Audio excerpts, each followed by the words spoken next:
Opinion Tamil பார்வையாளர் அனைவருக்கும் வணக்கம். நான் உங்கள் யாசேர். மோடி என்ன மோடி, அமித்ஷா என்ன அமித்ஷா, அண்ணாமலை என்ன அண்ணாமலை, சீமான் என்ன சீமான், உங்க விஜய் நான் வர்றேன் 3 நிமிஷத்துல 30 பொய்களை நான் பேசி காட்டுறேன் அப்படின்னு சொல்லி நாகப்பட்டினத்திலையும் திருவாரூர்லையும் உண்மைக்கு புறம்பாக பொய்களை கக்கியிருக்கிறாரு விஜய்.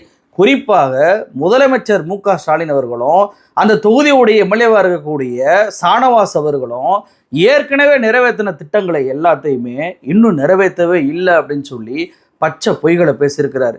வெள்ளைக்காரன் ஆட்சி காலத்தில் நடந்தது எல்லாம் முதலமைச்சர் தலையில் கட்டி குற்றச்சாட்டு வைப்பதை பார்க்க முடிஞ்சு. இப்படி அவர் பேசின ஒவ்வொரு வரியுமே பொய் அப்படின்றத ஆதாரத்தோட நாம இந்த வீடியோவில் ஒவ்வொரு பொய்களாக அம்பலப்படுத்த போகிறோம். இந்த வீடியோவை முழுமையாக பாருங்கள். மறக்காம நம்மளுடைய ஒப்பீனியன் தமிழ் சேனலை சப்ஸ்கிரைப் பண்ணிக்கோங்க. உங்க விஜய் நான் வர்றேன் அப்படின்ற பேரில் இந்த விஜய் தமிழ்நாடு முழுக்க நான் பஸ் பேரணி போகிறேன் அப்படின்னு சொல்லிட்டு ஒரு பேரணியை அறிவிச்சிருக்கிறாரு. இவர் போகிற எல்லா இடத்துலையுமே பார்த்தீங்க அப்படின்னா அந்த ஊரில் இருக்கக்கூடிய மத வழிபாட்டு தலங்களை சுட்டி காட்டி ஒரு மத அரசியல் பண்ணுவதை பார்க்க முடியுது. நேற்றைக்கு கூட இவர் நாகப்பட்டினம் போகிறாரு, அங்கே இருக்கக்கூடிய நாகூர் ஆண்டவரை சொல்கிறாரு, வேளாங்கண்ணியை சொல்கிறாரு, மாரியம்மன் கோயிலை சொல்கிறாரு, திருவாரூருக்கு போனால் திருவாரூர் தேரை சொல்கிறாரு. இப்படி மத அடையாளங்களை சொல்லி மத ரீதியாக ஒரு பிரச்சாரத்தை இவர் முன்னெடுப்பதை நம்மளால பார்க்க முடியுது. சரி, இவர் அந்த நாகப்பட்டினத்துல 19 நிமிஷம் பேசியிருக்கிறார். அந்த வீடியோ ஃபுட்டேஜ் என்பது ஒரு 19 நிமிஷம் இருக்கு. இந்த 19 நிமிஷமுமே வரிக்கு வரி பொய்ன்னு சொன்னா உங்களால் நம்ப முடியுதா? அதை வரிசையா ஒன்னொன்னா பார்த்துடலாம். முதல்ல இவர் என்ன சொல்றாரு? மீனவர்களுக்காக குரல் கொடுக்கறதும் அவங்களோட நிக்கிறதும் நம்மளுடைய கடமை, நம்மளுடைய உரிமை. நான் என்ன இன்னைக்கு நேத்தாங்க அவங்களுக்காக குரல் கொடுக்கிறேன். இதே நாகப்பட்டினத்துல 14 வருஷத்துக்கு முன்னாடி 2011 February 22 இதே நம்ம மீனவர்கள் தாக்கப்பட்டதை கண்டிச்சு ஒரு பொதுக்கூட்டம் ஒண்ணு நடத்தணும் இல்லையா? இந்த விஜய் களத்துக்கு வர்றது ஒண்ணு புதுசு இல்ல கண்ணா. 14 வருஷத்துக்கு முன்னாடி 2011ஆம் ஆண்டு விஜய் மக்கள் இயக்கம் நடத்திய முதல் பொதுக்கூட்டம் தான் அது. எதற்காக? இலங்கை படையினரால மீனவர்கள் தாக்கப்படுறாங்க, அப்படி தாக்கப்படக்கூடாது, அதை நாங்கள் வன்மையாக கண்டிக்கிறோம் அப்படின்ற கண்டிதான் நாங்கள் போராட்டம். ஆனால் அந்த போராட்டத்தில் வெறும் 3 நிமிடங்கள் மட்டுமே மீனவர்களை பற்றி பேசிட்டு, அந்த 3 நிமிஷம் என்ன பேசினாருன்றத அடுத்து சொல்கிறேன். அந்த 3 நிமிடம் மட்டுமே பேசிட்டு இவர் என்ன பேசினாரு தெரியுமா? கொஞ்சம் குத்துப்பாட்டு எல்லாம் இல்லன்னு எல்லாரும் கொஞ்சம் வருத்தப்பட்டீங்கன்னு கேள்விப்பட்டேன். அதெல்லாம் வேலாயுதத்துல 1க்கு 2 பாட்டாவே இருக்கு. ரத்தத்தின் ரத்தமே என் இனியவுடன் பிறப்பே, அம்மாவும் அப்பாவும் எல்லாமே நீதானே, என் வாழ்க்கை உனக்கல்லவா. மீட்டிங் போட்டதுக்கு எதுக்கு? மீனவர்களுக்காக குரல் கொடுப்பதற்கு. பேசுனது என்ன? சினிமால குத்துப்பாட்டை பத்தி. இதுதாங்க விஜயோடைய மீனவர்கள் மீதான அக்கறை. இது மட்டுமா? அடுத்து நம்ம மீனவர்கள் படுற இந்த கஷ்டத்தை எல்லாம் பார்த்து ஒரு பெருசா ஒரு கடிதம் ஒண்ணு எழுதிட்டு அதுக்கப்புறம் கப்சிப்னு சைலண்டா போறதுக்கு நாம ஒண்ணு இந்த கபட நாடக திமுக அரசும் கிடையாது. மத்த மீனவர்கள்னா இந்திய மீனவர்கள், நம்ம மீனவர்கள்னா தமிழக மீனவர்கள். இப்படி பிரிச்சு பார்த்து பேசுறதுக்கு நாம ஒண்ணு பாசிச பாஜக அரசும் கிடையாது. முதலமைச்சர் ஸ்டாலினை பொறுத்த வரைக்கும் ஒரு கடிதம் மட்டுமே எழுதிட்டு இந்த விவகாரத்துல சும்மா இல்ல. கச்சத்தீவை மீட்பது தான் இதற்கு நிரந்தர தீர்வு அப்படின்ற பேர்ல கச்சத்தீவை மீட்க சொல்லி சட்டமன்றத்துல ஒரு சட்டமன்ற தீர்மானமே போட்டாங்க. ஆனா ஒன்றிய அரசு அதை மறுக்கிறாங்க. இலங்கை மிகப்பெரிய கடனில் சிக்கும் போது கூட இந்த சமயத்தை பயன்படுத்தி எப்படியாவது கச்சத்தீவை மீட்டுருங்க அப்படின்னு சொல்லி மோடிக்கு முதல் ஆளாக கோரிக்கை வச்சது முதலமைச்சர் ஸ்டாலின் தான். ஆனால் அது மோடி பண்ணவே இல்லை. ஏன்? இது ஒன்றிய அரசுடைய சப்ஜெக்ட். நம்மளால் எவ்வளவு அழுத்தங்களை கொடுக்க முடியுமோ அவ்வளவு அழுத்தங்களை கொடுத்தாச்சு. ஆனால் ஒன்றிய அரசு பண்ண மாட்டேது. சரி, நீங்கள் நிரந்தர தீர்வு அப்படின்ற பேரில் எதற்காக என்னதான் சொல்லியிருக்கிறீங்களா? இவர் 14 வருஷத்துக்கு முன்னாடி நாங்கள் போராட்டம் பண்ணோம்னு சொன்னார்ல, அதில் ஒரு நிரந்தர தீர்வை சொல்லியிருக்கிறாரு. அதை காட்டுறேன் பாருங்க. இலங்கை ராணுவத்துக்கு நம்ம அடங்கி போறதுனால நம்மள கோழைகள்னு அர்த்தம் இல்ல. புலியை முரத்தால் அடித்து விரட்டிய புறநானூற்று தமிழச்சியின் தாய்ப்பால் குடித்து வளர்ந்த பரம்பரை. புலிக்குட்டிகள் நாங்கள். நான் அடிச்சா தாங்க மாட்டேன், 4 மாசம் தூங்க மாட்டேன், மோதிப்பாரு வீடு போய் சேர மாட்டேன். இதுதான் நடக்கும். உலக வரைபடத்துல இலங்கைன்ற ஒரு இடமே இல்லாம போயிடும். என்னங்க அது, நான் அடிச்சா தாங்க மாட்டேன் 4 மாசம் தூங்க மாட்டேனா? இது பாடுனா வந்துட்டு உடனே இலங்கை அழிஞ்சு போயிருமா? ஒரு சினிமா பாட்டை சொல்லி இதுதான் நிரந்தர தீர்வுன்னு சொல்றாருங்க. சீமானை போல இல்லையா? அப்படியே இலங்கையை அழிக்கணும்னாவே அது ஒன்றிய அரசு சப்ஜெக்ட்டுங்க. எப்படிங்க மாநில அரசால முடியும்? இந்த லட்சணத்துல இவர் மீனவர் நலனுக்காக பேசுறாரா? அவங்களுக்கு நிரந்தர தீர்வு கொண்டு வர போறான். எப்படி? நான் அடிச்சா தாங்க மாட்டேன் 4 மாசம் தூங்க மாட்டவா? 2017 ஒரு மீனவர் சுட்டு கொல்லப்பட்டாருங்க. அந்த மீனவனை போய் நீங்க பார்த்தீங்களா? அந்த டைம்ல நீங்க குரல் கொடுத்தீங்களா? ஒன்றிய அரசை கண்டிச்சு ஒரு அறிக்கை வெளியிட்டீங்களா? இல்லையே. சரி, அடுத்து மீனவர்களோட உயிர் எந்த அளவுக்கு முக்கியமோ அந்த அளவுக்கு ஈழத் தமிழர்களோட அவங்களுடைய கனவுகளும் அவங்களுடைய வாழ்க்கையும் நமக்கு ரொம்ப ரொம்ப முக்கியம். நவம்பர் 2008 தென்னிந்திய நடிகர்கள் அத்தனை பேருமே பார்த்தீங்க அப்படின்னா ஒரு உண்ணாவிரதத்தை, ஒரு நாள் அடையாள உண்ணாவிரதத்தை மேற்கொள்கிறாங்க. இலங்கையில் நடக்கக்கூடிய அந்த போர்க்குற்றத்திற்கு எதிராக போரை நிப்பாட்டணும் அப்படின்ற ஒரு அடிப்படையில் அங்கே பணமும் வசூலிக்கப்படுது. அதில் விஜய் கொடுத்த பணம் எவ்வளோ தெரியுமா? 500 ரூபாய். ஆனால் சிம்பு கொடுத்த பணம் எவ்வளோ தெரியுமா? 2 லட்சம் ரூபா. 2008 சிம்பு என்ன அவ்வளோ பெரிய நடிகரா? அவரே 2 லட்சம் கொடுக்கும்போது அவ்வளவு பணங்கள் கோடி கணக்கில் சம்பளம் வாங்கல. நீங்க கொடுத்த பணம் வெறும் 500 ரூபாய். இதுதான் ஈழத்தமிழர்களுக்கு நீங்க காட்டுற அக்கறையா? திரு மன்சூர் அலிகான் 25,000, நடிகை பிரகதி 1000, நடிகை கௌதமி 1000, தொல் திருமா அவர்கள் 50,000, விஜேஸ் 500, ஆட்சி மனோரமா அவர்கள் 25,000, இளைய தளபதி விஜய் ரசிகர் மன்றத்தின் சார்பில் 500 ரூபாய், குட்டி பத்மினி 5000, உக்கடம் கோபால் சத்யராஜ் மேக்கப்பன் 1000, நடிகர் மோகன்தாஸ் 100, நடிகர் RV பரதன் 1 லட்சம், தயாரிப்பாளர் KR 5000, சிவராமனின் மகன் பாலமுருகன் 101, திரு சிம்பு அவர்கள் 2 லட்சம். இது மட்டும் இல்லைங்க, 2009 இனப்படுகொலைக்கு எதிராக விசிக ஒரு கையெழுத்து இயக்கம் நடத்துறாங்க. அந்த கையெழுத்து இயக்கத்தை கையெழுத்து போட சொன்னதுக்கு இந்த விஜய் என்ன தெரியுமா சொன்னாரு? இவர் விஜய் அவர்கள் நான் 2009 இனப்படுகொலைக்கு எதிராக ஈழத்தினுடைய இனப்படுகொலைக்கு எதிராக விடுதலை சிறுத்தைகள் ஒரு கையெழுத்து இயக்கம் நடத்தியது. அந்த கையெழுத்து இயக்கத்தில் எல்லாத்தையும் நாங்கள் நடிகர் சத்யராஜ் அவர்கள், RK செல்வமணி எல்லாத்தையும் போய் கையெழுத்து வாங்கினோம். எல்லாருமே கையெழுத்து போட்டாங்க. ஆனால் இவர்கிட்ட அன்னைக்கு நண்பன் படப்பிடிப்பு இதில் போயிட்டு திருவல்லிக்கேணியில் ஒரு இடத்துல இருந்தது. நான் சொல்கிறேன், இருங்க சொல்லி முடிக்கிறேன். நடந்தது. அப்போ நாங்கள் கையெழுத்து போட போகும்போது அவர் நேரடியாக போய் பார்த்தோம், பேசணும். கையெழுத்து போட முடியாதுன்ட்டாங்க. அதை பற்றி நான் சொல்லலை அப்படின்னு சொல்லிட்டு எங்கள் அப்பாட்ட பேசுங்கன்னா அவங்க அப்பாட்ட நான் ஃபோன் பண்ணி பேசினேன். அவங்க அப்பா போட முடியாதுன்றாரு. கையெழுத்தெல்லாம் போட முடியாது, எங்கள் அப்பா கிட்ட பேசிக்கங்கன்றாரு. அப்பா கிட்ட போய் பேசுனா அவருமே நாங்கள் கையெழுத்து போட முடியாதுன்றாங்க. அப்போ 2009 இனப்படுகொலை நடக்கும் போது கூட சாதாரண ஒரு கையெழுத்து எல்லா நடிகர்களும் போட்டாங்க, இயக்குநர்களும் போட்டாங்க. ஒரு கையெழுத்தை போடுவதற்கு கூட தொடநடுங்கினவர் தான் இந்த விஜய். ஆனால் இவர் என்ன சொல்றாரு? ஈழத்தமிழர்களுடைய கனவும் அவங்களுடைய வாழ்க்கை மேம்பாடும் ரொம்ப முக்கியமா.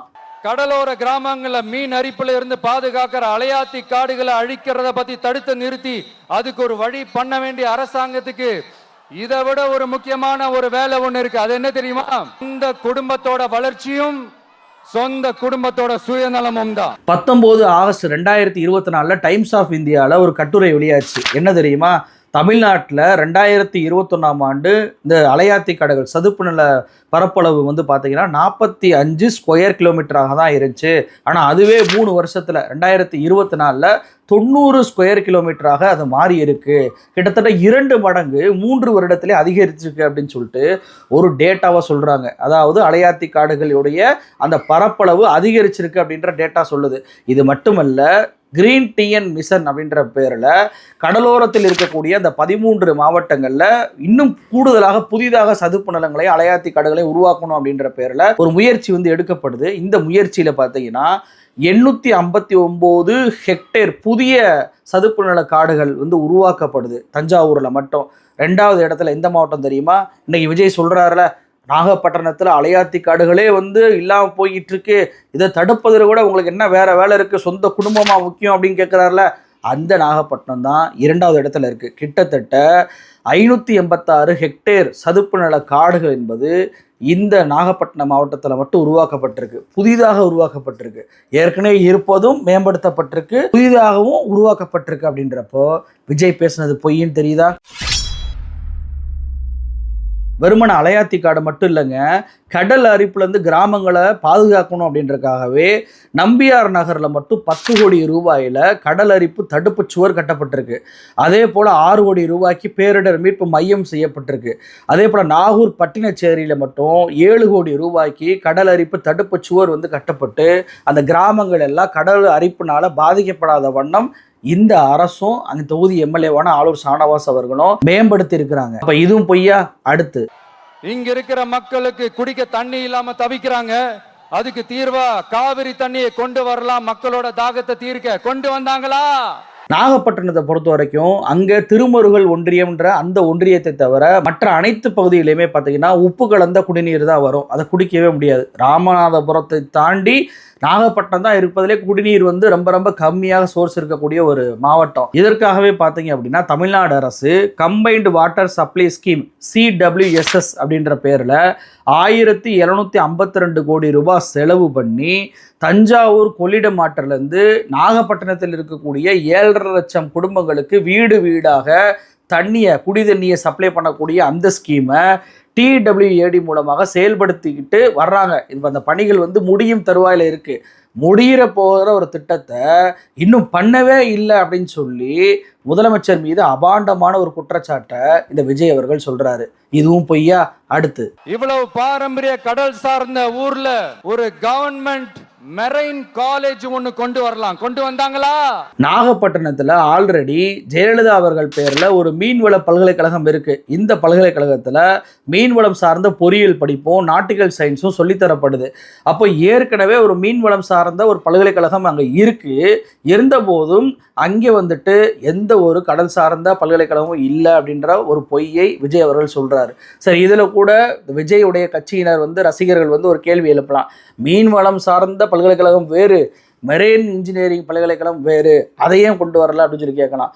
மெரைன் இன்ஜினியரிங் காலேஜ் ஏன் வந்து நாகப்பட்டினத்தில் இல்லை அப்படின்னா, பொதுவாகவே மெரைன் காலேஜ் இருக்கணும், ஒரு இடத்துல இருக்கணும் அப்படின்னா அங்கே ஷிப்பிங் நிறுவனங்கள் அதிகமாக இருக்கணும். ஏன்னா அந்த ஷிப்பிங் நிறுவனங்கள் மூலமாக தான் அங்கே படிக்கக்கூடிய மாணவர்களுக்கு பயிற்சி என்பது கொடுப்பாங்க. அப்போ அந்த ஷிப்பிங் நிறுவனங்கள்லாம் நாகப்பட்டினத்தில் இல்லவே இல்லை. ஏன்னா நாகப்பட்டினத்தில் மிகப்பெரிய துறைமுகம் என்பது இல்லை. சென்னை துறைமுகம், எண்ணூர் துறைமுகம், தூத்துக்குடி துறைமுகம், இப்படி பெரிய பெரிய துறைமுகங்கள் வெவ்வேறு இடங்கள் இருப்பதனால அங்கே தான் இந்த ஷிப்பிங் கம்பெனிஸ் போய் நிறுவனங்களை அமைக்கிறாங்க. அதனால தான் அங்கெல்லாம் மெரைன் காலேஜ் இருக்கே தவிர நாகப்பட்டினத்தில் மெரைன் காலேஜ் இல்லவே இல்லை. இது போக DGS director general of shipping அவங்களுடைய அனுமதி என்பதும் சென்னை ஒட்டி இருக்கக்கூடிய அந்த பகுதிகளுக்கு தான் அனுமதி என்பது கொடுக்கப்படுது மெரைன் காலேஜ் ஆரம்பிக்க. நாகப்பட்டினம் போன்ற துறைமுகம் இல்லாத, ஷிப்பிங் கம்பெனி இல்லாத, அதே போல் வந்து பார்த்தீங்க அப்படின்னா பெரிய shipyard, dry dock, marine industry cluster இல்லாத அந்த பகுதியில் காலேஜ் தூங்குவதற்கு அனுமதி என்பது கொடுக்கப்படலை. அப்போ மெரைன் இன்ஜினியரிங் காலேஜ் போன்ற அந்த காலேஜ் எல்லாம் நாகப்பட்டினத்தில் வரணும் அப்படின்னா நிறைய தனியார் நிறுவனங்கள், ஷிப்யார்டு கம்பெனிகளை அங்கே கொண்டு வரணும். அப்படி கொண்டு வந்த பின்பு தான் அங்கே காலேஜ் என்பதை ஆரம்பிக்க முடியும். அப்போ விஜய் பேசினா இதுவும் ஒரு பொய் அப்படின்றது தெரியுதா? அடுத்து, மீன் சம்பந்தமான எந்த தொழிற்சாலையும் அமைச்சாங்களா? அட்லீஸ்ட் நிறைய பேருக்கு வேலை வாய்ப்பு கிடைக்கிற மாதிரி தொழில் வளர்த்தியாவது பெருக்கலாம், அதையாவது செஞ்சாங்களா? நாகப்பட்டினத்தில் நிறைய தொழிற்சாலைகள் இருக்குங்க. இப்போ கூட மாடர்னைஸ்ட் மீன்பிடி துறைமுகத்தை அக்கரைப்பேட்டையில் வந்துட்டு 81 கோடி ரூபாய் செலவில் தமிழ்நாடு அரசு பண்ணிக்கிட்டு இருக்கிறாங்க. அதாவது Aqua culture infrastructure development fund அப்படின்ற அந்த திட்டத்தின் கீழே 14,350 மீனவர்கள் பயன்பெறும் வகையில் ஒரு நவீன மீன்பிடி துறைமுகம் பணி என்பது கிட்டத்தட்ட முடியும் தருவாயில் இருக்கு. இது போக சாமந்தான்பேட்டையில் 40 கோடி ரூபாய் செலவில் மீன்பிடி துறைமுகம் கட்டி கொடுத்துருக்குறாங்க. அதே போல் மீன்வள பல்கலைக்கழகம் இருக்குன்னு சொன்னல, அந்த பல்கலைக்கழகத்திலேயே மீன் பதப்படுத்தப்படும் இன்குபேஷன் ஃபெசிலிட்டியும் அங்கே அமைச்சு கொடுத்துருக்குறாங்க. இதெல்லாம் போக ஃபிஷர்மேன்ஸுக்காக கோஆபரேட்டிவ் சொசைட்டி இருக்குது. அதன் மூலமாக பல்வேறு திட்டங்களை, உதவிகளை செஞ்சுக்கிட்டு தான் வர்றாங்க. அப்போ ஆல்ரெடி மீன் சார்ந்த பல்வேறு தொழிற்சாலைகள் அங்கே இருக்கா? இது போக அங்கே இருக்கக்கூடிய நாகப்பட்டினத்தை பொறுத்த வரைக்கும் அங்கே அதிகமான தொழில் என்பது என்ன? விவசாயம் பண்ணுறாங்க, மீன்பிடி தொழில் பண்ணுறாங்க. அதே போல் வந்து பார்த்திங்கன்னா சுற்றுலா இருக்குது, உப்பு தயாரிப்பு இருக்குது, கேண்டில் தயாரிப்பு இருக்குது, ட்ரை ஃபிஷிங் ப்ராசஸ் இருக்குது. இப்படிப்பட்ட தொழில்கள் தான் அந்த மாவட்டத்தில் அதிகமாக இருக்குது. அப்போ அங்கே படிக்கிற இன்ஜினியரிங் பசங்க, குறிப்பாக ஐடி வேலை பார்க்கணும் அப்படின்னு நினைக்கிற பசங்க அந்த மாவட்டத்தை தாண்டி சென்னை போன்ற வேறு நகரங்களுக்கு நகரக்கூடிய ஒரு மைக்ரேஷன் பண்ணக்கூடிய நிலை என்பது இருக்குது. அப்படின்றக்காக தமிழ்நாடு அரசு என்ன பண்ணாங்க தெரியுமா? ஒரு டைடல் நியோ பார்க்க கிட்டத்தட்ட 600 பேருக்கு டைரக்டாகவும் 2000 பேருக்கு மறைமுகமாகவும் வேலை கொடுக்கக்கூடிய அந்த டைடல் நியோ பார்க்க செல்லூர் அப்படின்ற அந்த பகுதியில், ஈசிஆர் சாலையில் இருக்கக்கூடிய செல்லூர் அப்படின்ற பகுதியில் 6 ஏக்கர்ல அமைக்க போறாங்க. அதுக்கு டெண்டர் என்பது விடப்பட்டு இப்ப பணிகள் என்பது ஸ்டார்ட் ஆயிருக்கு. அப்போ நாகப்பட்டினம் ஊர் சார்ந்த தொழிலை தாண்டி அங்கேயும் ஐடி பார்க் கொண்டு வந்து அங்க இருக்கக்கூடிய இளைஞர்களுக்கு ஐடி வேலைவாய்ப்பையும் உருவாக்கக்கூடிய ஒரு வேலையை தமிழ்நாடு அரசு பண்ணுதா இல்லையா? இது போக முதலமைச்சர் சமீபத்தில் அறிவிச்சார்ல, பெண்கள் வேலை பார்க்கக்கூடிய பெண்கள் தங்குவதற்கு தோழி அப்படின்ற ஒரு ஹாஸ்டல், அந்த ஹாஸ்டலுமே மாவட்ட ஆட்சியர் அலுவலகத்துக்கு எதிராக பார்த்தீங்கன்னா கிட்டத்தட்ட 9 கோடி ரூபாய் செலவுல 100 படுக்கை வசதி கொண்ட தோழி ஹாஸ்டல் என்பதும் அங்கே எம்எல்ஏவா இருக்கக்கூடிய சானவாஸ் அவர்களுடைய முயற்சியால கொண்டு வரப்பட்டு அதுவும் பணி வந்து நடந்துகிட்டு இருக்கு. அப்போ வேலைவாய்ப்பு விஷயத்துல நாகப்பட்டினத்துல எவ்வளவு அக்கறையாக தமிழ்நாடு அரசு செயல்படுது அப்படின்றத தெரிஞ்சுக்கிற முடியுதா? விஜய் பேசுனது பொய்ன்னு தெரியுதா? சரி, அடுத்து. ஆனா ஒவ்வொரு டைமும் வெளிநாட்டுக்கு டூர் போயிட்டு வர்றப்பெல்லாம் அத்தனை கோடி முதலீடு, இத்தனை கோடி முதலீடுன்னு சிஎம் அவர்கள் சிரிச்சுக்கிட்டே சொல்லுவாரு. சிஎம் சார், மனசை தொட்டு சொல்லுங்க, வெளிநாட்டு முதலீடா இல்ல வெளிநாட்டுல முதலீடா? தொடர்ச்சியாக இது போன்ற பொய் பிரச்சாரங்கள் பண்ணப்பட்டுக்கிட்டே இருக்குங்க. முதலமைச்சர் துபாய்க்கு போனப்ப அண்ணாமலை இதே மாதிரி தான் வந்து 5000 கோடி முதலீடு பண்ண போறாருன்னு சொன்னார். இப்ப விஜயும் அதே பாணியில ஒரு பொய்யை கக்குறாரு. ஆனா இந்த வெளிநாட்டுக்கு போன பிறகு எவ்வளவு முதலீடுகள் வந்துச்சு அப்படின்றது ஒரு மிக நீண்ட பட்டியலே நம்மளால கொடுக்க முடியும். ஆனா சுருக்கமாக ஒரே ஒரு சம்பவத்தை மட்டுமே வச்சு எக்ஸ்பிளைன் பண்ணணும் அப்படின்னு சொல்லி நினைக்கிறேன். இந்தியாவை பொறுத்த வரைக்கும் குஜராத்லயும் சென்னையிலையும் ஃபோர்டு தொழிற்சாலை இயங்கிட்டு வந்தாங்க. தமிழ்நாட்டில் வந்து சென்னையில மறைமலை நகர்ல அவங்களுக்கு ஃபேக்டரியே இருந்துச்சு. 2021ஆம் ஆண்டு பார்த்தீங்கன்னா எங்களுக்கு மிகப்பெரிய அளவில் மார்க்கெட் எல்லாம் போச்சு, நாங்கள் இந்த நிறுவனங்களை மூடிக்கிட்டு நாங்கள் போயிடுறோம் அப்படின்னு சொல்லிட்டு ஃபோர்டு வந்து ஒரு அறிவிப்பு பண்ணுறாங்க. இப்படி அறிவிப்பு பண்ண உடனேயே குஜராத்தில் இருந்த அந்த தொழிற்சாலையை டாட்டாவை கொடுத்துட்றாரு பிரதமர் மோடி அவர்கள். ஆனால் தமிழ்நாட்டில் நம்மளை நம்பி வந்த ஒரு நிறுவனம் மார்க்கெட்லாம் போயிடக்கூடாது, நஷ்டம் அடைஞ்சு போயிடக்கூடாது அப்படின்றக்காக தமிழ்நாட்டுடைய தொழில்துறை அமைச்சராக இருக்கக்கூடிய திரு டிஆர்பி ராஜா அவர்களை அமெரிக்காவுக்கு அனுப்பி அந்த நிறுவனத்தோட பல கட்ட பேச்சுவார்த்தை நடத்தி கடைசியாக முதலமைச்சர் வந்து யூஎஸ்க்கு போனார் தெரியுமா? அப்போது அந்த ஃபோர்டு அதிகாரிகளை சந்தித்து பேசி மீண்டும் ஃபோர்டு தொழிற்சாலை சென்னைக்கே நாங்கள் வந்து மறுபடியும் பணியை ஆரம்பிக்கிறோம் அப்படின்னு சொல்லிட்டு ஒரு அக்ரிமெண்ட்டை முதலமைச்சர் முன்னிலையிலே போட்டாங்க. அதாவது பிரதமர் மோடியாலே முடியலை ஃபோர்டு தொழிற்சாலை போன தொழிற்சாலை கூட்டிகிட்டு வர்றதுக்கு. ஆனால் ஒரு மாநிலத்துடைய முதலமைச்சராக இருக்கக்கூடிய திரு மு.க. ஸ்டாலின் அவர்கள் இங்கேருந்து போன தொழிற்சாலையை மறுபடியும் கூட்டிகிட்டு வந்து அதே இடத்துல அமைக்க இருக்கிறார். இதுதாங்க அவர் வெளிநாடு போய் சாதித்த ஒரு விஷயத்திற்கு ஒரே ஒரு சம்பவம் எடுத்துக்காட்டு. வின்ஃபாஸ்ட் நிறுவனத்துலேருந்து லூலு நிறுவனம் வரைக்கும் இங்கே உருவானதுக்கு காரணமே முதலமைச்சருடைய அந்த வெளிநாட்டு பயணம் தான். அடுக்கிக்கிட்டே போகலாம். இந்த ஒரு சம்பவமே முதலமைச்சர் எந்த அளவுக்கு தொழிற்சாலைகளை உருவாக்கக்கூடிய விஷயத்துல வெளிநாட்டுடைய முதலீடுகளை ஈர்க்கக்கூடிய விஷயத்துல அக்கறை காட்டுறார் அப்படின்றதுக்கு ஒரு சின்ன உதாரணம் தான் இந்த ஃபோர்டு தொழிற்சாலை. இப்போ விஜய் சொன்னது பொய்ன்னு தெரியுதா? நான் என்ன கேட்குறேன், 5000 கோடியோ 10,000 கோடியோ வெளிநாட்டில் போய் முதலீடு பண்ண போறாரு அப்படின்னா இடி சும்மா இருக்குமா? பிரதமர் மோடி சும்மா விட்டுருவாரா? நிர்மலா சீதாராமன் உடனே ரைடு விட்டுற மாட்டாரா? ஹேமந்த் சோரனை கைது பண்ணாங்கல்ல, அரவிந்த் கெஜ்ரிவாலை கைது பண்ணாங்கல்ல, முதலமைச்சராக இருக்கக்கூடிய நபர்களே கைது பண்ணுறாங்க. முதலமைச்சர் ஸ்டாலின் அவர்களை கைது பண்ணுறதுக்கு எவ்வளோ நேரம் ஆகும்? குற்றம் செஞ்சுருந்தாங்கன்னா கைது பண்ணியிருப்பாங்கல்ல, ஏன் கைது பண்ணலை? இதை பார்த்து மோடியை பார்த்து நீங்கள் கேள்வி கேட்கலாமே, ஏன் கேட்க மாட்டீங்க? அப்போ குடும்பத்தோட வெளிநாட்டில் போய் இவங்க முதலீடு பண்ணுறாங்க அப்படின்றது பச்சை அயோக்கியத்தனமான ஒரு பொய் அப்படின்றத தவிர வேற எதுவும் இல்லை. சரி, அடுத்து. வேளாங்கண்ணி, நாகூர், கோடிய கரைன்னு இங்க இருக்கிற டூரிஸ்ட் பிளேஸ் எல்லாம் கொஞ்சம் நல்லா டெவலப் பண்ணலாம். பண்ணா என்ன குறைஞ்சா போயிடுவீங்க? வேளாங்கண்ணியுடைய வெள்ளாறுல மட்டும் பார்த்தீங்கன்னா போட் ரைடு பண்ணுவதற்கு தமிழ்நாடு டூரிசம் டெவலப்மெண்ட் கார்பரேஷன்ல போட் ரைடு பண்ணுவதற்கான வேலைகள் வந்து நடந்துகிட்டு இருக்கு. வேளாங்கண்ணி அருகே இருக்கக்கூடிய பிரதாபராம்புரம் அதில் 1 கோடி ரூபாய் செலவில் டூரிசம் ப்ராஜெக்ட் நடக்குது. அதில் வந்து ஃபுட் கோர்ட்டு, சைக்கிளிங் ட்ராக்கு, அதே போல் handicraft workshop, cultural events, boat rides, பூவை பீச்சை டெவலப் பண்ணுறது அப்படின்ற மிகப்பெரிய ப்ராஜெக்ட் வந்து அங்கே நடந்துகிட்டு இருக்கு. வேதாரண்யத்தில் இருக்கக்கூடிய வேதாரண்யேஸ்வரர் கோயிலில் 5.44 கோடி ரூபாயில் சாலை வசதிகள் செய்யப்பட்டு 2 கோடி ரூபாய் செலவில் அங்கே இருக்கக்கூடிய வேதாமிர்தம் ஏரியில் போட் ரைடு பண்ணுவதற்கான ஏற்பாடும் இப்போ நடந்துகிட்டு இருக்கு. கோடியக்கரை எடுத்துட்டிங்கன்னா அங்கே ஆல்ரெடி சாலை வசதிகள் மேம்படுத்தப்பட்டு 1 கோடி ரூபாய் செலவில் வியூவிங் டவரு, விசிட்டர் டெக்கு, டெலஸ்கோப்பை எக்யூப்மெண்ட்டு போன்ற பணிகள் எல்லாமே இப்போ அங்கே நடந்துகிட்டு இருக்கு. நாகூர் தர்காவை நீங்கள் எடுத்துட்டீங்கன்னா ஆல்ரெடி அதை புனரமைப்பதற்கு 1 கோடி ரூபாய் ஒதுக்கி இருக்கிறாங்க.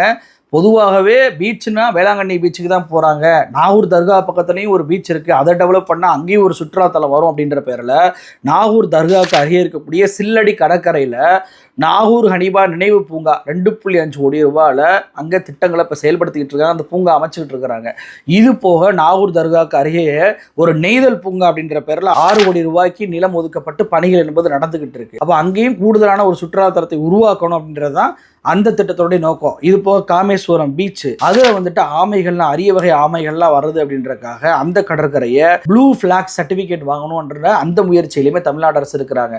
இதெல்லாம் போக அதாவது நாகூர் வந்துட்டாவே நாகூர் தர்காவுக்கு போகிறாங்க, வேளாங்கண்ணிக்கு போகிறாங்க, அங்கே இருக்கக்கூடிய கோயிலுக்கு போகிறாங்க, இன்னொரு கூடுதல் சுற்றுலாத்தலத்தை உருவாக்கணும் அப்படின்ற எண்ண ஓட்டத்தில் நாகப்பட்டினத்தில் இருக்கக்கூடிய துளசியாப்பட்டினத்தில் 2 ஏக்கரில் 19 கோடி ரூபாய் செலவில் ஔவையாருக்கு ஒரு மணிமண்டபம் கட்டப்பட்டுட்டு வருது. தமிழ்நாடு அரசு தான் அதை கட்டிக்கிட்டு இருக்கிறாங்க. இதன் மூலமாக என்ன ஆகும் அப்படின்றத தமிழ்நாடு கலை இலக்கிய பெருமன்றத்துடைய செயலாளர் என்ன சொல்றாருன்னா, மணிமண்டபம் வந்து ஒரு மிகப்பெரிய ஒரு டூரிஸ்ட் ஸ்பாட்டாக மாறுவதற்கான வாய்ப்பு இருக்கு. நாகூர் தர்காவுக்கு போகக்கூடியவர்களும் இங்கே வருவாங்க, அதே போல் வேளாங்கண்ணிக்கு வரக்கூடிய அவங்களும் இந்த இதுக்கு வருவாங்க. அப்போ இதுவும் ஒரு கூடுதல் ஸ்பாட்டாக சுற்றுலாத்தலமாக நாகப்பட்டினத்துக்கு வரப்போகுது அப்படின்னு சொல்லி அவங்க சொல்கிறாங்க. அப்போ இந்த மக்கள் அனைவருமே வந்து போகணும், அவங்களுக்கு போக்குவரத்து வசதி செய்யணும் அப்படின்றக்காகவே அங்கே இருக்கக்கூடிய சட்டமன்ற உறுப்பினர் சானவாஸ் அவர்களுடைய அந்த கோரிக்கையை ஏற்று நாகப்பட்டினத்தில் ECR சாலையில் செல்லூரில் ஒரு மிக பிரம்மாண்டமான 10 ஏக்கர் பரப்பளவில் பார்த்தீங்கன்னா ஒரு புதிய புறநகர் பேருந்து நிலையமே கட்டப்பட்டுக்கிட்டு இருக்கு. அங்கிருந்து எல்லா ஊர்களுக்கும் போகக்கூடிய வசதிகள் என்பது செய்யப்பட்டுக்கிட்டு இருக்கு. இதன் மூலமாக சுற்றுலா பயணிகள் எளிமையாக போக்குவரத்து வசதியை பெற முடியும் அப்படின்ற அந்த திட்டமுமே தற்போது நடந்துகிட்டு இருக்கு. இது போக நாகை மியூசியத்தை மேம்படுத்தியிருக்கிறாங்க. அங்கே மணி கூண்டெல்லாம் வந்து பழமையாக இருக்குது அப்படின்றத புல் முளைச்சதை அதெல்லாமே சரி பண்ணியிருக்கிறாங்க. இப்படி பார்த்து பார்த்து நாகப்பட்டினத்துடைய சுற்றுலாவை மேம்படுத்துவதற்கான பணிகளை திமுக அரசும் அங்கே இருக்கக்கூடிய சட்டமன்ற உறுப்பினரான திரு ஆளூர் சானவாஸ் அவர்களும் பண்ணிக்கிட்டு தான் இருக்கிறாங்க. அப்ப விஜய் பேசுனது பொய்யா? சரி, அடுத்து வேதாரண்யம் பகுதியில் உப்பு ஏற்றுமதி செய்யறதுக்கு வசதியை செஞ்சு கொடுக்கலாம், செஞ்சாங்களா? வேதாரண்யத்தை பொறுத்த வரைக்கும் அங்க 9,000 ஏக்கர்ல 10,000 தொழிலாளர்களை கொண்டு உப்பு ஏற்றுமதி உப்பு தயாரிப்பு என்பது பண்ணப்பட்டுக்கிட்டு இருக்கு. 2022ஆம் ஆண்டு பார்த்தீங்கன்னா 75,000 மெட்ரிக் டன் அங்கே வந்து உப்பு வந்து உற்பத்தி செய்யப்பட்டுச்சு. 2023 1 லட்சம் மெட்ரிக் டன்னாக அது அதிகரிச்சிச்சு. இப்போ 2024 1.5 லட்சம் மெட்ரிக் டன்னாக அது உயர்ந்திருக்கு. அதாவது கடந்த வருடங்களை காட்டிலும் அதிகமான உற்பத்தி என்பது நடந்திருக்கு. ஏற்றுமை என்பது மிக பெரிய அளவில் அங்கே நடைபெற்றுக்கிட்டு தான் இருக்கு. இது போக நம்ம தமிழ்நாடு அரசும் அவங்ககிட்ட இருந்து உப்பு வாங்கணும் அப்படின்ற பேரில் நெய்தல் அப்படின்ற பேரில் ஒரு பிராண்டு உப்பு பிராண்டை உருவாக்கி கிட்டத்தட்ட 444 மெட்ரிக் டன் உப்பை தமிழ்நாடு அரசே அவங்ககிட்ட இருந்து உப்பை வாங்கி விற்பனை பண்ணிட்டு இருக்காங்க. இங்க இருக்கக்கூடிய அந்த கோஆபரேட்டிவ் சொசைட்டி மூலமாக விற்பனை என்பது நடந்துகிட்டு தான் இருக்கு. இது போக பொதுவாகவே உப்பு உற்பத்தியை பொறுத்த வரைக்கும் செப்டம்பர் மாதம் வரைக்கும் தான் நடக்கும். ஜனவரியிலேருந்து செப்டம்பர் மாதம் வரைக்கும். அதுக்கப்புறம் மழை பெஞ்சிரும், உப்பெல்லாம் எடுக்க முடியாது. அப்போ அந்த உப்பள தொழிலாளர்கள் பாதிக்கப்படுவாங்க அப்படின்றக்காகவே அவங்களுக்கு அக்டோபர், நவம்பர், டிசம்பர் இந்த 3 மாதத்துக்கும் ஒவ்வொரு மாதமும் 5,000 ரூபாய் நிவாரணத் தொகையை முதலமைச்சர் மு.க. ஸ்டாலின் அவர்கள் தான் கொடுத்துட்டு இருக்காரு. 2021 இந்த திட்டம் என்பது செயல்படுத்திவிட்டு வருது. உப்பள தொழிலாளர்கள் மீது அக்கறை இல்லாமல் அவங்களுக்கு நிவாரணத் தொகையை முதலமைச்சர் அறிவிப்பாரா? அந்த உப்புகளை அதிகமாக சேல்ஸ் பண்ணணும் அப்படின்ற பேரில் நெய்தல் அப்படின்ற பிராண்டை தமிழ்நாடு அரசு உருவாக்கி இருக்குமா? அப்போ விஜய் இதுலையும் போய் சொல்றாருன்னு தெரியுதா? நாகூர் ஆண்டவர் அரசு மருத்துவமனையில பிரசவம் பார்க்குற டாக்டரே இல்லையா? அது ரொம்ப சின்ன மருத்துவமனைங்க. இப்படி சின்ன வசதிகள் மட்டுமே இருக்கு அப்படின்றக்காக ஒரத்தூர்ல 700 படுக்கை வசதிகள் கொண்ட ஒரு மிகப்பெரிய மாவட்ட மருத்துவமனை என்பது கட்டப்பட்டு அங்கே செயல்பட்டு தான் வருது. அங்கெல்லாம் வந்து பிரசவம் பார்ப்பதற்கு மருத்துவர்கள்லாம் இல்லாத நிலைமையெல்லாம் இல்லை. இப்போ விஜய் வந்து பச்சை பொய்யை பேசக்கூடாது. இவர் சொல்லக்கூடிய நாகூர் ஆண்டவர் மருத்துவமனைக்கே பார்த்தீங்கன்னா கூடுதல் கட்டிடங்களும் புதுசாக இப்போ கட்டப்பட்டுக்கிட்டு வருது. சானவாஸ் எம்எல்ஏவுடைய அந்த ஃபண்டில் அது நடந்துகிட்டு இருக்கு. இது போக நாகையில் இருக்கக்கூடிய சிக்கல், பனைமேடு, ஆலியூர் துணை சுகாதார நிலையங்களுக்கு புதிய கட்டிடம் கட்டி கொடுத்துருக்குறாங்க. திருமுருகல் ஒன்றியத்தில் இருக்கக்கூடிய திருக்கண்ணபுரம், திருப்பயந்தங்குடி, கணபதிபுரம், பெரிய கண்ணமங்கலம், பூதங்குடி, திட்டச்சேரியில் ஆரம்ப சுகாதார நிலையங்களுக்கு புதிய கட்டடம் கட்டி கொடுத்துருக்குறாங்க. அப்போது மிகப்பெரிய அளவுக்கு மருத்துவமனை என்பதும் அங்கே இருக்குது. அது போக சின்ன சின்ன இடங்களில் கூட ஆரம்ப சுகாதார நிலையத்துக்கு ஒரு புதிய கட்டிடத்தை கட்டி கொடுத்து மிக சிறப்பாக அங்கே மருத்துவ பணிகளை செஞ்சுக்கிட்டு இருக்கு தமிழ்நாடு அரசு. அங்கே எம்எல்ஏவா இருக்கக்கூடிய சானவாஸ் அவர்களும் இதெல்லாம் வாக்குறுதியாக கொடுத்து அதெல்லாம் நிறைவேற்றிருக்கிறார் அப்படின்றதான் இதுல கூடுதல் தகவல். அப்ப இந்த விஷயத்திலையுமே விஜய் அவர்கள் பேசுவது பொய்ன்னு தெரியுதா? சரி, அடுத்து நாகப்பட்டினம் ரயில்வே ஸ்டேஷன் வேலைகளை சீக்கிரமா முடிச்சு வைக்கலாம், அதையாவது செஞ்சாங்களா? ரயில்வே என்பது ஒன்றிய அரசுடைய சப்ஜெக்ட். அப்போ இவர் ரயில்வே ஸ்டேஷன் அப்படின்னு சொல்வதே தப்பு. ஆனால் எழுதி கொடுத்தது கரெக்டாக தான் எழுதி கொடுத்துருப்பான். இவர் தப்பாக வாசிக்கிறார். எப்படி கரெக்டாக எழுதி கொடுத்துருப்பான்னா, இவன் சொல்வது இவர் என்ன சொல்ல வர்றாரு அப்படின்னா, 2 நாகூர்லையும் நாகப்பட்டினத்தில் இருக்கக்கூடிய 2 ரயில் நிலையங்களுக்கு இடையே ஒரு ரயில்வே பிரிட்ஜ் வந்து அமைக்கணும். அந்த பாலத்தை ஏன் சீக்கிரம் முடிக்கல அப்படின்றது தான் இவருக்கு எழுதி கொடுத்த ஸ்கிரிப்ட். ஆனால் அதை வந்து மாற்றி தப்பாக படிக்கிறாரு ரயில்வே ஸ்டேஷன் அப்படின்னு சொல்லிட்டு. அப்போ இவர் எழுதி கொடுத்த அந்த ஸ்கிரிப்ட் ரைட்டர் இருக்காருல்ல, அவருக்கே நம்ம பதில் சொல்லிடுவோம். அதாவது இவங்க சொல்லக்கூடிய நாகப்பட்டினத்தில் அக்கரைப்பட்டையில் 104 கோடி ரூபாயில் பாலம் என்பது பணிகள் முடுக்கிவிடப்பட்டு கிட்டத்தட்ட 70% முடிக்கப்பட்டுருச்சு. அப்போ 70% முடிக்கப்பட்ட அந்த பாலத்தை இன்னும் முடிக்கல அப்படின்னு சொல்லி பேசுவது பச்சை பொய்யா இல்லையா? இங்க ஏற்கனவே இருந்த ஸ்டீல் ரோலிங் மில்லையும் ரயில் பெட்டி தயாரிக்கிற தொழிற்சாலையை மூடிட்டாங்க. அத மறுபடியும் திறந்தா நிறைய பேருக்கு வேலை வாய்ப்புகள் கிடைக்கும். ஏன் அதை பத்தி யோசிக்கல? மீண்டும் இது ஒன்றிய அரசுடைய திட்டம். ஒன்றிய அரசுடைய திட்டத்தை மாநில அரசு எப்படி செயல்படுத்த முடியும்? இவர் சொல்லக்கூடிய ரயில் தயாரிப்பு நிறுவனம்லாம் நாகப்பட்டினத்தில் இல்லவே இல்லை. இருந்தால் தானே மூடுறது இருக்கு. ஆனால் என்ன இருந்துச்சு அப்படின்னா, நீராவியில் இயக்கப்படும் ரயில்களை பராமரிக்கும் தொழிற்கூடம் தான் இருந்துச்சு. சரி, அதையாவது எப்போ மூடுனாங்க தெரியுமா?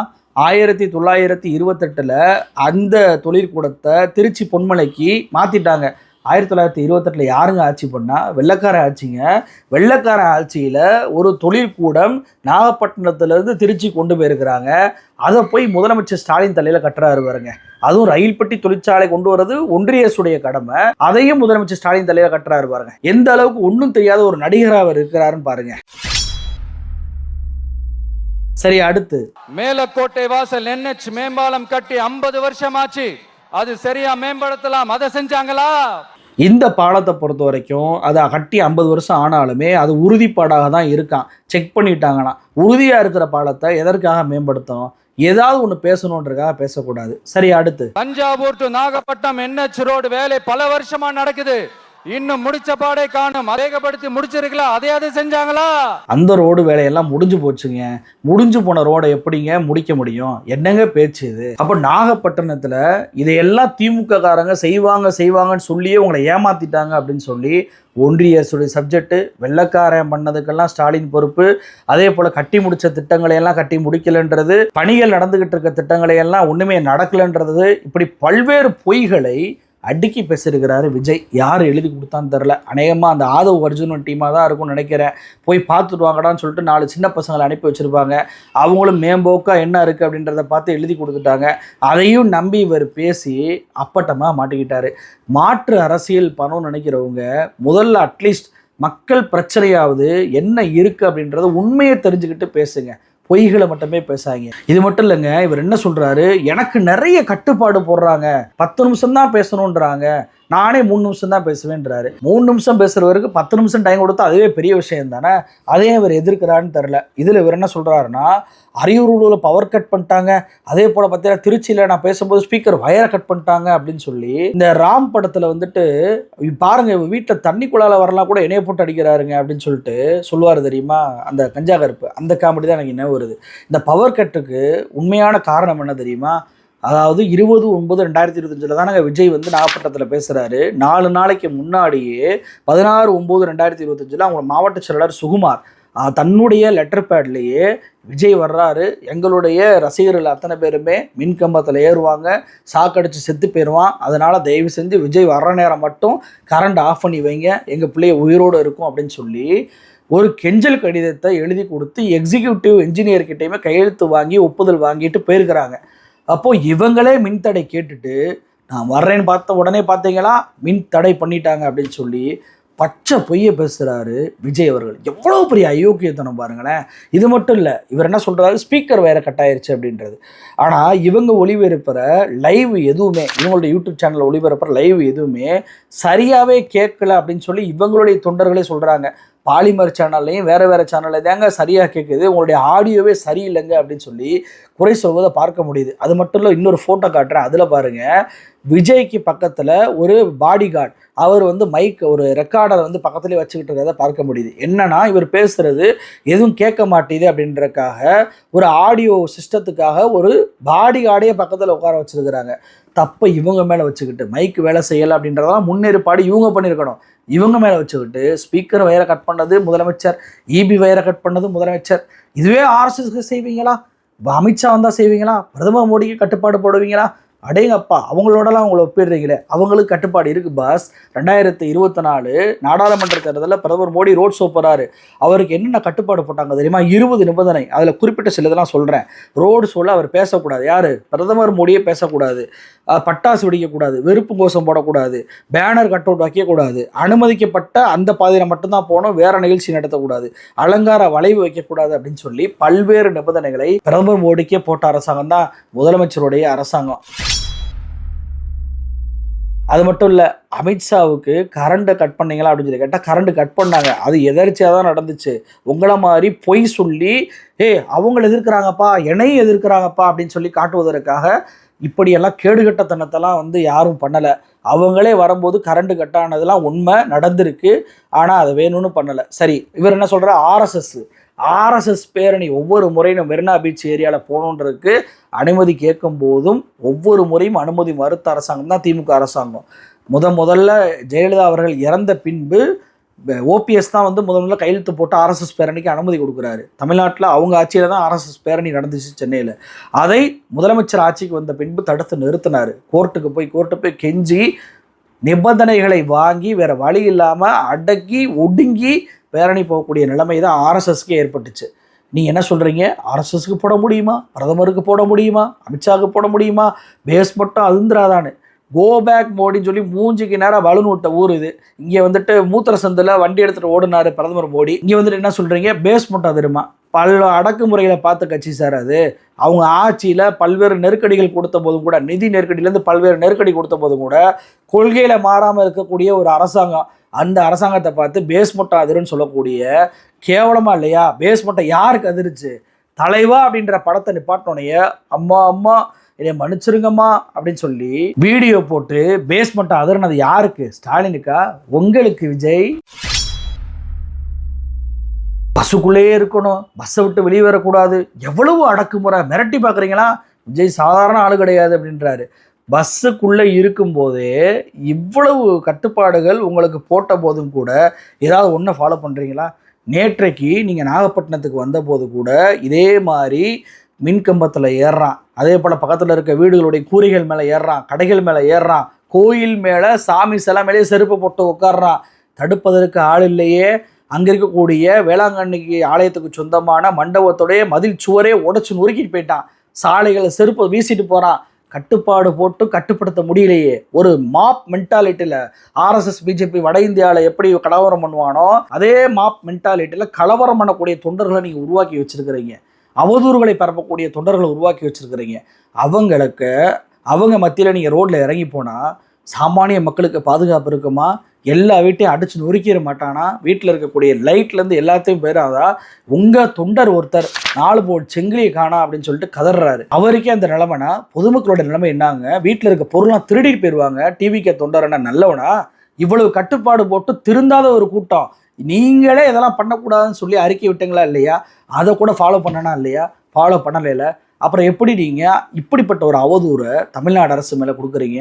இதில் ஒரு சொல்கிறாரு, குடும்பத்தை வச்ச கொள்ளையடிக்கிற உங்களுக்கே இதுன்னா நான் சொந்தமாக உழைச்சி முன்னேறினேன் அப்படின்றாரு. யார் இவர் சொந்தமாக உழைச்சி முன்னேறினார்? உங்கள் அப்பா இல்லைன்னா இவரால் சினிமா நடிகரை ஆடி இருக்க முடியுமா? என்ன உழைப்பு பண்ணீங்க? சினிமா நடிகையோட ஆடுறது குத்தாட்டம் போடுறதெல்லாம் ஒரு உழைப்பா? இவ்வளோ பல கோடி லட்சங்களை வாங்கி எதுவும் மக்கள் சேவை பண்ண மாதிரி மக்களுக்கு அள்ளி வாரி இறைச்ச மாதிரி பேசிக்கிட்டு இருக்கீங்க. பல கோடியை வாங்கி ஐடி கட்டாமல் ஐடி ரைடு 2 முறை வாங்கி சிக்கின நபர் நீங்கள். அவங்கள வந்து மாஸ்டர் படையெடுப்பு நெய்வேலியிலேருந்து சென்னை வரைக்கும் காரில் தூக்கிட்டு போனாங்க. ஏன் தூக்கிட்டு போகிறாங்க? நீங்கள் மிகப்பெரிய முறைகேடு பண்ணியிருக்கனால தான் எனக்கு தப்பிக்கக்கூடாதுன்ற காட்டி தானே தூக்கிட்டு போனாங்க. இல்லைன்னா வாங்க வீட்டுக்கு நாங்கள் இங்கே வந்துட்டோம் அப்படின்னு சொல்லி ஒரு சம்மன் அனுப்பியிருக்கலாம்ல. சம்மன் கூட அனுப்பல, கையோடு தூக்கிட்டு போனாங்க. அந்த அளவுக்கு ஏமாற்று பிழைப்பு பண்ணக்கூடியவர் தான் அந்த விஜய். சொகுசு கார் வாங்கிட்டு வரி கட்ட மாட்டேன்னு சொல்லி கோர்ட்ல குட்டு வாங்கினவர். இவர் என்னன்னா சொந்த உழைப்பை பத்தி பேசுறாரு. ஏன் இவர் பையங்க, அந்த பையன் இவர் விஜய் பையன் அப்படின்றக்காகவே மிகப்பெரிய தயாரிப்பு நிறுவனம் அவரை வச்சு படம் இயக்குவதற்கு ஒப்புதல் கொடுக்குறான். எப்படி சாமானிய இயக்குனருக்குலாம் முடியுமா? எவ்வளோ இயக்குனர் அசிஸ்டன்ட் டைரக்டராக இருக்கான், எவ்வளோ பேர் முயற்சி பண்ணிக்கிட்டு இருக்கான், அவனுக்கெல்லாம் பட வாய்ப்பு கிடைச்சிருச்சா? எப்படி உங்களுடைய பையனுக்கு மட்டும் கிடைச்சிச்சு? விஜய்ன்றதுனால தானே. அப்போ இவர் என்னமோ சொந்த உழைப்பில் வந்த மாதிரி அப்பாவோட உழைப்பில் சினிமா நடிகைகளுக்கு சோப்பு போடுற காட்சியை நடிச்சுட்டு, குத்தாடம் போடக்கூடிய காட்சியை நடிச்சுட்டு, சமூகத்திற்கு கேடு விலகி வைக்கக்கூடிய காட்சியெல்லாம் நடிச்சுட்டு நான் உழைச்சேன் அப்படின்றாரு. உழைப்புக்கான மரியாதையே போச்சு விஜய் உங்களால். இதில் ஒரு சனிக்கிழமை ஏன் வர்றேன் அப்படின்றதுக்கு ஒரு விளக்கம் வேறு. சனிக்கிழமையில தான் உங்களுக்கு லீவு நாளில் இருப்பீங்க, வேலைக்கெல்லாம் டிஸ்டர்பன்ஸ் ஆகாது அப்படின்றாரு. ஞாயிற்றுக்கிழமை கூட வேலை பார்க்குற ஊர் விஜய் நாகப்பட்டினம். அந்த மக்கள்கிட்ட லீவு நாள், நான் லீவு நாளில் தான் வருவேன் அப்படின்னு சொல்லிக்கிட்டு இருக்கீங்களே.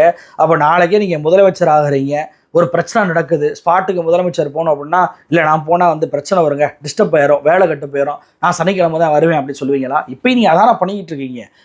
ஆசிரியர்கள் போகிறான்னா அவங்கள உங்களுடைய பனையூர் பண்ணை வீட்டுக்கு கூப்பிடுறீங்க, துப்புரவு தொழிலாளர்கள் போகிறான்னா அவங்களையும் உங்கள் பனையூர் பண்ணை வீட்டுக்கு கூப்பிடுறீங்க.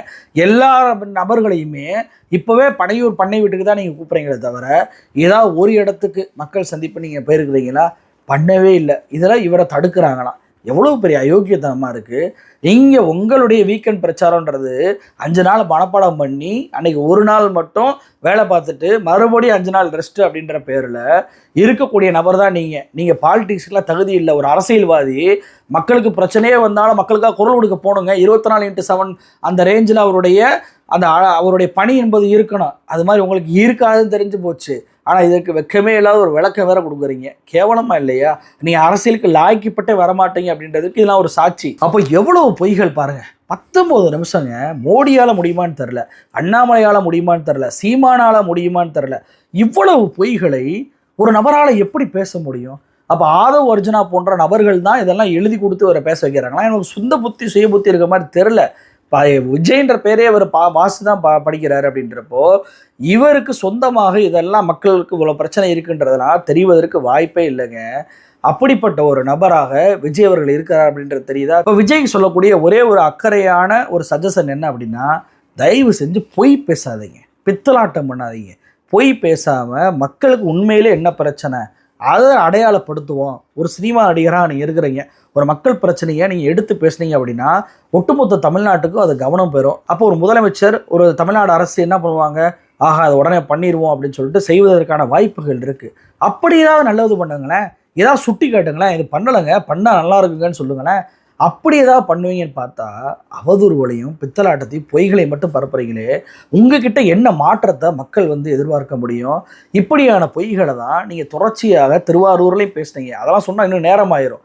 அப்போது வரக்கூடிய நாட்கள்லையாவது தயவு செஞ்சு பொய் பேசாமல் பரப்புரை பண்ணுங்க விஜய். இதுதான் நான் உங்களுக்கு சொல்லக்கூடிய அக்கறையான ஒரு அட்வைஸ். நன்றி.